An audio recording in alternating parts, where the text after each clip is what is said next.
অনেক এলাকা তলিয়ে গিয়েছে, বাড়িঘর স্রোতে ভেসে গিয়েছে।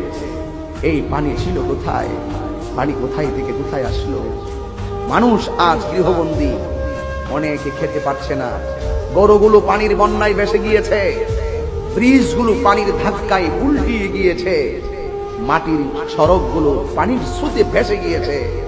আর বাড়িঘরের বিল্ডিং গুলো খালের পার, বিলের পার, যেই সমস্ত বিল্ডিং গুলো নালার পার ছিল, সেই বিল্ডিং গুলো ধসে যাচ্ছে। মানুষ যেই দিক দিয়ে গাড়ি চালাইতো, সেই দিকে পানি উঠে গেছে। আজকে দেখলাম এমন রুটে পানি উঠেছে, রুট দিয়ে নৌকা চলতেছে, প্রাইভেট কারও চলতেছে। মানুষ যাবে কোথায়? মানুষগুলো একদম গৃহবন্দী হয়ে পড়ে আছে।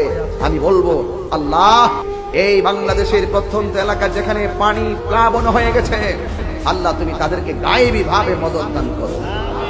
আল্লাহ আমাদের সকলকে হেফাজত করো।